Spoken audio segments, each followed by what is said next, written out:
किसी को तकलीफ मत देना। मगर देखा होगा तुमने, कुछ लोगों की आदत होती है, बुरा मत मानना कोई भी, मैं किसी को निशाना बनाना नहीं चाहता। प्रोग्राम हुआ, कोई भी झूठन झाटन बच गई, कुछ बोटी कुछ रोटी कुछ चावल इस तरीके के बचे, औरतों ने आदमियों ने इकट्ठे करके एक तरफ डाल दिए ताकि रिज़्क़ पाँवों में ना आए। अब वही खाना हमें खिलाया जाएगा? नहीं। तुम्हें खिलाया जाएगा? नहीं। मेहमानों को खिलाया जाएगा? नहीं। फेंक जाएगा, खराब होगा। आकर के अगर कुत्ता खाने लगे तो बाज आदमी उठाएगा पत्थर और मारेगा आपते से। ये कुत्ता तुम्हारा क्या बिगाड़ रहा था? जी। बाज आदमी लठने के कुत्तों के पीछे पड़ा, क्या बिगाड़ रहा था? तकलीफ मत पहुंचा अपनी जात से किसी को भी, अपने आप से किसी को तकलीफ मत पहुंचाओ। अल्लाह ने इंसान बनाया, सुभान अल्लाह, इंसान बना। एक आले रसूल है, एक सैयदजादे। मुझे एक बात याद आ गई, यहां पर कह देता हूं। उनसे एक साहब ने पूछ लिया, बोले हुजूर आपको इतना ऊंचा मकाम, विलायत के मर्तबे पर फाइज, आप इतने बड़े वली कैसे बने? तो बताओ उन्होंने क्या जवाब दिया? जी। उन्होंने ये नहीं कहा मैं रातों रात कुरान पढ़ता था, ये नहीं कहा नमाजें पढ़ता था, ये नहीं कहा मैंने इतनी खिदमत की है, मगर उन्होंने क्या कहा सुनो। वो कहने लगे बेटा एक दिन ऐसा हुआ, मैं सुबह सुबह नहा करके जब घर से बाहर निकला तो मैंने देखा, फजर की नमाज पढ़ के घर से जब बाहर निकला तो मैंने देखा एक कुत्ता घूम रहा है जिसकी जबान बाहर है, जिसके मुंह से झाग है और की और परेशान घूम रहा है, मगर लोगों के पांवों में जा रहा है तो कोई लात मार के भगा देता है, कोई डंडा मार के भगा देता है, कोई पत्थर मार के भगा देता है, कोई डांट के रख देता है। ये सारी चीजें वो देख रहे थे। वो आले रसूल कहने लगे जब वो कुत्ता मेरी तरफ आया तो मैं थोड़ा सा पीछे हटा, मगर मैंने देखा उसकी गर्दन पर एक जख्म है और उस जख्म में कीड़े बिलबिला रहे थे।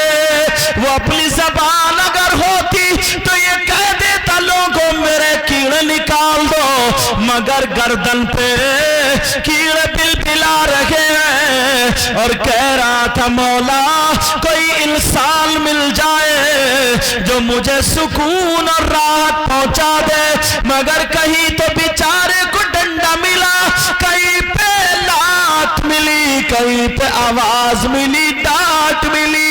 अल्लाह अल्लाह वो आले रसूल कहने लगे जब वो कुत्ता मेरे पास आया तो मैं उसे पुचकारने लगा और जैसे ही पुचकारा कुत्ता दुम हिलाने लगा, समझ गया कि कोई इंसान आ गया। इन्होंने ऐसे किया, अब सोचा उसके कीड़े कैसे निकालूं। आज के बाद कभी किसी जानवर को भी मत मारना, इंसान तो अलग रहा, इसलिए सुना रहा हूं। अब उन्होंने सोचा कीड़े कैसे निकालूं, इधर देखा उधर देखा, एक तान मिल गई, बारीक सा तार। उन्होंने उस तार को मोड़ने के बाद चिमटिया बना लिया, चिमटी बना लिया, जैसे बना लेते ना, और चिमटी बना करके कुत्ते के गर्दन से एक कीड़ा उठाया डाल दिया, दूसरा कीड़ा उठाया डाल दिया। ये आले रसूल सैयदजादे कुत्ते की गर्दन से कीड़े बीनते चले जा रहे हैं, कुत्ता ठंडी सांसें लेता चला जा रहा, उसके थूक खत्म हो गया, उसकी जबान अंदर चली गई। वो आले रसूल कहने लगे जैसे जैसे कुत्ता ठंडी सांस लेने लगा मेरे दिल को भी सुकून हुआ। मैंने सारे कीड़े बीन दिए मगर सोचा जख्म कैसे ठीक हो। वो आले रसूल बोले मैंने बराबर में देखा दूबर घास खड़ी थी, धूप जिसको बोलते हैं, उसको उखेड़ने के बाद एक पत्थर पे रख के टिकिया बना ली और उसकी गर्दन पे रख दी, अपनी लुंगी से चीर फाड़ी और उस कुत्ते के बांध दी। वो आले रसूल कहने लगे जैसे जैसे उसका जख्म भरता गया वैसे अल्लाह मुझे विलायत अता करता गया। सुभान अल्लाह, सुभान अल्लाह, सुभान अल्लाह। बहुत आज सुभान अल्लाह। अपने अंदर देखें, कुत्ते को क्या सुकून पहुंचाओगे? मां को कभी सुकून नहीं पहुंचाया, बाप को कभी सुकून नहीं पहुंचाया, भाई को कभी सुकून नहीं पहुंचाया। पहले के इंसान थे हजरत, अल्लाह क्या छोटा भाई बड़े भाई के सामने बीड़ी पीने की हिम्मत नहीं रखता था। एक दस्तरखान पर अगर बैठे हैं तो बड़े भाई का इंतजार हो रहा, पहले सब्जी वो निकालेंगे। और आज ये जो मोबाइल चमक रहे हैं ना, ये छोटे छोटे बच्चों पे मोबाइल, दस्तरखान पे बैठा है, तमीज ही नहीं है बाप को सब्जी देना है, प्याली देना, रगड़ रहा उसी मोर खा रहा, रगड़ रहा उसी मोर खा रहा। SMS ना निकल जाए कहीं, इतना पट पड़ा मोबाइल पे। वो बच्चा जो 10 रुपए नहीं कमा सकता, निठल्ला 10,000 का मोबाइल रखता है। कहां से आया इसको? कहां से आया? अब्बा की दौलत बरस रही है। 10,000 की ट्यूशन लगा करके अगर इसको पढ़वा देते तो तुम्हारी कब्र पे जाके फाता पड़ जाता। वाह वाह, सुभान अल्लाह। उस गांव का नाम नहीं लूंगा क्योंकि ये कैच करने के लिए 2 बंदे खड़े हैं। उस गांव में जहां मैं तकरीर करने गया उसमें रेंज नहीं आती थी। रेंज तो समझते ही होगे जी, और ये तो सबको ही याद होगी। तीसरा कलमा भले याद हो गए, याद ना हो। नेटवर्क नहीं आते थे मगर थोड़ा आगे बराबर में एक पाखड़ का पेड़ खड़ा था, उसमें पूरे गांव के गोबर और वो पड़ता था ना घूरा, उसमें पड़ता, उसमें नेटवर्क आता था। आधे गांव के नौजवान रात के 2 बजे तक उस पाखड़ के नीचे गोबर सूंघते हुए पट्ट पड़े रहते थे। क्या जमाना आ गया।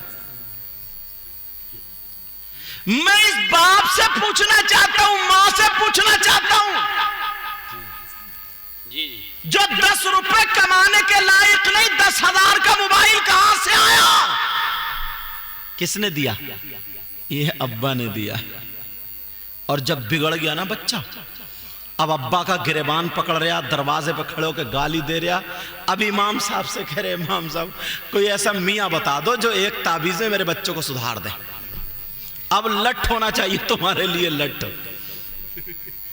अब मियाँ काम नहीं करेगा, अब वही काम करेगा जो कोने में खड़ा रहता है। बिगाड़ा खुद है, बिगाड़ा। अल्लाह अल्लाह जरा सुनो, यहीं रख दे बेटे, वहीं पहुंचाएंगे ये। अल्लाह ताला बरकत अता फरमाए। मैं तो डर गया, मैं समझा कान में कुछ कहने आ रहा। तवज्जो है ना जी। पहले हमें और आपको सुधरना होगा, अपने आप को देखना होगा। मैंने तुम्हें पहले बता दिया, एक आले रसूल सैयदजादे वो बोले, मैंने जैसे जैसे कुत्ते के कीड़े बीने और वो ठंडी सांसें लेता गया, मेरे मौला को ये अदा पसंद आ गई, मुझे मरातिब अता करता गया। सुभान अल्लाह। नारे तकबीर, नारे तकबीर, नारे रिसालत, नारे रिसालत, उलमाए अहले सुन्नत, नारे तकबीर, नारे रिसालत। सुभान अल्लाह, सुभान अल्लाह। बहुत हदीस शरीफ सुनो, नबी फरमाते सलाम दिल पे लेके जाना इस हदीस को। जी जी। ला यक़बलुल्लाहु अज़्ज़ा वजल सरफ़न वला अदला आक़ु व मन्नाल व मुकज़्ज़िबुम बिक़द्र।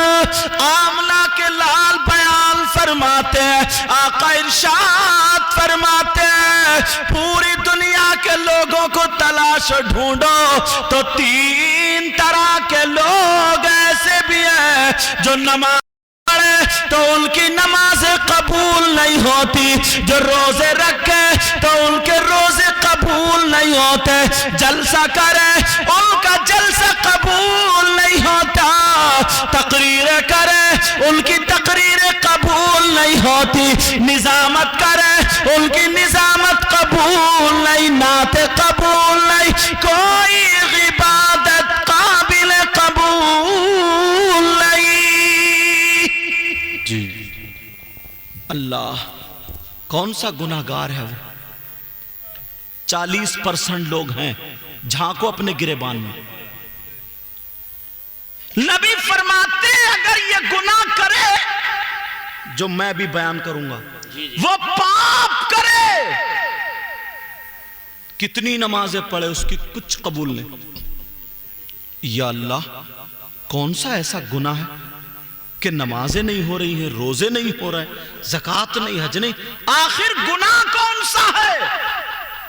कोई शराब पी ले, अल्लाह ना करे, नशे से बाहर हुआ, पाक हुआ, मस्जिद जाकर नमाज पढ़ ली, कबूल। मगर कौन सा ऐसा गुनाह? नबी ने फरमाया सलासा, 3 तरह के लोग ऐसे हैं। अब मैं हदीस पढ़ूंगा, तुम सब अपने गिरेबान में झांक के देखना, फिर खुद ही बताना कौन कौन ऐसा, तौबा करके जाना। नबी फरमाते सलासा, 3 तरह के लोग ऐसे हैं जिनकी कोई इबादत काबिल कबूल नहीं। उनमें से नंबर 1 अला कुल वालिदै। नबी फरमाते हैं पहले नंबर पर वो है जिसकी नमाजें नहीं, रोजे नहीं, ज़कात नहीं, हज नहीं, तकरीर नहीं, निजामत नहीं, नात नहीं, फर्ज नहीं, नफल नहीं, कोई भी इबादत काबिल कबूल नहीं। वो है जो अपनी माँ और बाप को सताता है, माँ बाप का कहना नहीं मानता, माँ बाप को तकलीफ देता है। नबी फरमाते हैं जो माँ बाप का नाफरमान है वो कितने ही जलसे करा ले, उसकी कोई